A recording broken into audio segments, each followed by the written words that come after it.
going on, guys? Stevie here with Lucky Crit, and today we finally have the version 0.53.1 update for Pokemon Go. Everybody has been waiting a long time for this update, ever since New Year's essentially, and the end of the starter event, so let's take a look at what's new. Trainers, Pokemon Go is in the process of being updated to version 0.53.1 for Android and 1.23.1 for iOS devices. Below are some release notes and comments. First off, right off the bat, updated Apple Watch to display eggs obtained from Pokestops.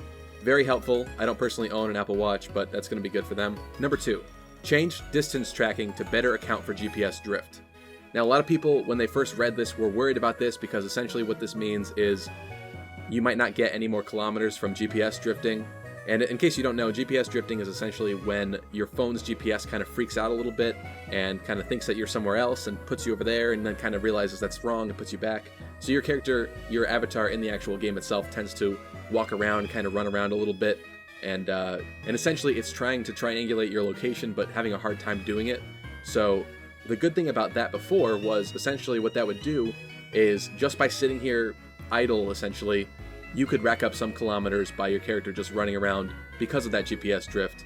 And that really helped kind of maintain a balance, because with the way that distance tracking actually happens with the game, a lot of the times if you go around a corner, or essentially if you're doing a loop or walking in a circle, the way that it triangulates it is very angular, and so a lot of the times you miss a lot of those kilometers around the corners and stuff that technically you should honestly get, but just the way that it calculates it, you're losing it. So because of this GPS drift and the fact that you can get kilometers from this, a lot of players did appreciate that, and it kind of made up for the fact that distance tracking isn't always the best. So a lot of people were worried that this essentially would make it worse and essentially harder to hatch eggs, but it does seem that a lot of people have been posting online already that in fact, it kind of seems better than ever. So maybe that's anecdotal, I'm not so sure just yet, but definitely keep track of that. And it seems like it might not be all bad so far. And aside from that, we have the classic minor text fixes. So this update might seem on the surface like it's not a big one, not a huge one, and it might disappoint a lot of people. But what we need to understand from Niantic's updates in the past is just because there's only a little bit of information that's on the surface of this update doesn't mean that there isn't a treasure trove worth of information buried in the game's code, essentially waiting to be data mined by people over at the Sylph Road. And thankfully, the guys over at the Sylph Road have delivered, and we do already have the data mined for this update. So let's take a look at what's in the game. So right off the bat, 38 new moves have been added. So in the past, we did talk about how if we were going to get Generation 2, essentially we would need some new moves. Otherwise, they were just going to be essentially copying and pasting some of the old moves from Gen 1. And that doesn't really make it new. And, you know, when in the actual main series Generation 2 games in general, there were a lot of new moves. And essentially, there's a lot of new Pokemon that are going to need some new moves in this game. So what we were waiting for before we knew Generation 2 was really going to be out and ready to be out is we kind of had the sense that they were going to need some new moves added to the game, because otherwise all they could use are the original moves that we had with Gen 1. So the fact that 38 new moves have been added is a really good indicator that Generation 2 as a whole should be coming very, very soon. Now, some of these moves are really cool. We've got Close Combat, Dynamic Punch, Focus Blast, Aurora Beam, Wild Charge, Zap Cannon, Avalanche. And just by looking at this list, we can kind of tell where a lot of these moves are going to go. Essentially, we've got Close Combat, that sounds like it's going to be for Heracross. Zap Cannon sounds like it's going to be for Raikou. Sky Attack, potentially Skarmory. Then we've got like Counter and Mirror Coat, definitely sounds like Wobbuffet to me. So definitely a lot of cool moves and a lot of cool stuff going on here, and it is a very good indicator that we are going to get Generation 2 soon. Now it's essentially ready. It sounds like a lot of these movesets are probably already set up, and maybe it could just be turned on in the game itself. So everybody's known that Generation 2 has been coming for a long time, and a lot of people have been talking about the Pokemon that are going to be essentially getting new evolutions or new forms with Generation 2, those being Pokemon like Poliwhirl evolving into potentially Politoed, Pokemon like Scyther and Onix being able to evolve into Scizor and Steelix respectively. So all the Pokemon that are receiving essentially new evolutions or evolving in a different method in Generation 2. We've known about these for a long time, and people essentially thought that the way that they were going to evolve is maybe you have a Scyther with 50 candy and you just evolve it that way, instead of having to use like a metal coat or anything like that, because Pokemon Go in and of itself is kind of toned down because it's a mobile game. You know, for example, Eevee, you only need 25 candy to evolve Eevee in order to get, you know, your Flareon, Jolteon, or Vaporeon. You don't need the Firestone, Thunderstone, or Waterstone in order to do that. So never in a million years did I think we were actually going to get stones within the game, but it seems like we're getting them. So number 2, evolution items. So the evolution items that we're going to be getting in the game are Sunstone, King's Rock, Metal Coat, Dragon Scale, and Upgrade. And these are for essentially Bellossom, Slowking, Politoed, Scizor, Steelix, the Dragon Scale is for Kingdra, and the upgrade is for Porygon. So this is how we're going to be evolving all these Pokemon. It's not just going to be candy like we thought originally. Maybe it'll be this item and a combination of candy for the Pokemon itself, but it looks like we're going to be getting these items somehow, whether it's drops from Pokestops, maybe gym rewards. I don't know, something big is coming with this, because I just can't see a Pokestop having a really rare chance of dropping a random Sunstone. Maybe that could be a thing, I don't know, but it just seems a little weird. So we're definitely going to be getting these evolution items, and this is going to be the way that all the Pokemon that we just mentioned are going to be evolving in Pokemon Go in the future when this actually comes out. So not just candy, this is how it's going to go. They wouldn't take the time to actually code in these items if it wasn't coming, so this is how it's going to work. Number 3, Pokemon forms found, likely for Unown. So in case you're not familiar with Generation 2, there's a Pokemon called Unown, which is basically just a little eye. It's kind of just a special Pokemon. And essentially there were 28 forms in the main series Pokemon games. The entirety of the alphabet, so A through Z, as well as an exclamation point and a question mark, unknown. And it looks like we're going to be getting all of those forms here in Pokemon Go. So much has been added to enable Pokemon forms. In Gen 2, the Pokemon this applies to is Unown and its various forms. The following forms have been mentioned explicitly: A, B, C, all the way to Z, question mark, and exclamation point. So it looks like however Unown is going to appear in the wild in this game or be released, whether it's via event or whatever, you will be finding the different forms of Unown, the alphabet, exclamation point, and question mark. And so for those of you who want a living Pokedex, you're going to have to catch the entire alphabet of Unown, but at least that's cool because it's staying true to the actual original games. It would be kind of weird to me if they just added like Unown A or something and that was the only Unown in the game. So this does seem like the right way to go about it. So number 4, it looks like we're going to be getting a new button on that kind of main menu of Pokemon Go, and it's going to be a News Digest button. So it looks like a top-level button may be coming to the in-game menu. Long overdue, a new section for the game is appearing in the code and appears to bring updates about the game, events, etc. in a more official, referenceable format, an official news digest. So a lot of people don't actually know that PokemonGoLive.com is a thing where they kind of release their updates and talk about it there.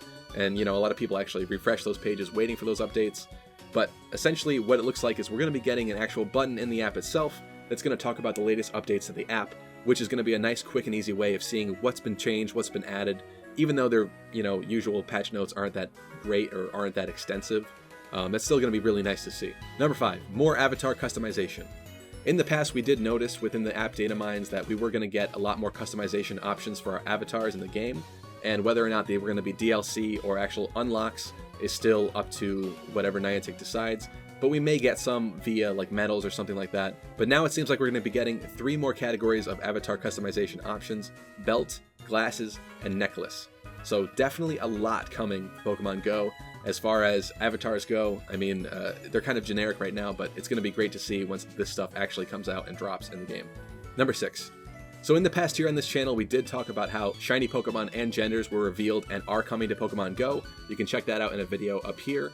Essentially, it was found within the app data mines, and we were continuing to see new code for these features added into the actual app itself, and now it seems like there's even more code that they've added, so these features are definitely on the way. So in case you didn't know, essentially, Pokemon in the main series games have genders aside from inanimate object Pokemon. So right now, all the Pokemon you have are kind of genderless within the Pokemon Go itself, so I'm guessing that when this app drops, all of your Pokemon are going to have genders from that moment on. Whether your favorite Blastoise becomes a boy or a girl, who knows? But I think that's going to be a thing. Some people did point out on the Silph Road that the actual Christmas Santa Hat Pikachu that we got is now using the model for a girl Pikachu, which it wasn't before. Essentially the difference is in the tail. The girl Pikachus have more of a heart-shaped end to the tail instead of the flat-edged one that the boy Pikachus have. And we have seen this in the past where Raichu was using the female Raichu sprite, so they're definitely playing around with some stuff here for that, and I think it's definitely going to be coming very, very soon, so keep your eyes peeled. Number 7, Gym Radius Interaction Tweaks. Changes appear to have been made to the way Gym's interaction radii work. Likely nothing major, but there's been some definite new additions to the Gym to apparently better handle the radius. So a lot of people have been complaining lately that essentially when they go up to a gym and start to battle it or train it, if their GPS on their phone freaks out while they're doing so, essentially moves them outside of the range of the gym and then maybe back in, the gyms do freak out and kick you out and you lose whatever progress you had made, which is really unfortunate and annoying just because your phone GPS freaks out. So it does seem like they are taking steps within the app itself to correct this and make it better, which I think is going to be great. Number 8 is pretty simple, but we have large debugging tools. So a new system seems to have been introduced for debugging purposes. Notably, the options for the debugger include species, gender, costume, form, and shiny. hinting that the variants above are ready for final stage testing. So essentially they're debugging all of these brand new features, so they're really going hard on these features, and they're going to be coming out very, very soon if they're already in the debugging process, making sure that they work out all the kinks before it's actually added to the game itself. Definitely exciting news here. And lastly, we have number 9, which is new sponsor types. In some of the past update videos, we talked about how essentially in the game's code, they kind of came up with these funky names for their sponsorship deals, probably so that they could just rename it or have a placeholder in case they get a new sponsorship that they want to work into the actual game's code. So added on to that previous list that we now have Pan, Barbecue, and Fryer. So some of the old ones we had were like Smoker and stuff, and essentially those are just the kind of code names. So they probably do this as to avoid spoiling future sponsorships and maybe just to make it easier for themselves for making these placeholders and adding them into the game.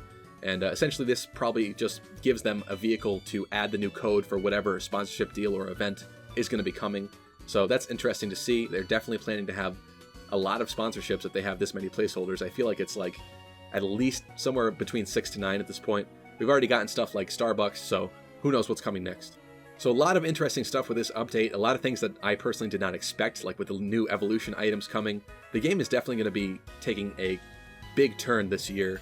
Honestly, I'm kind of feeling like I think it would be better if they released Generation 2 in the summer, but I know a lot of people are going to leave the game if that's the case, because right now it's kind of a dead period. And for those of us on the East Coast here, it is getting very, very cold, and it's definitely very difficult to play. I'm not playing as much as I used to play, even though I still do appreciate the game.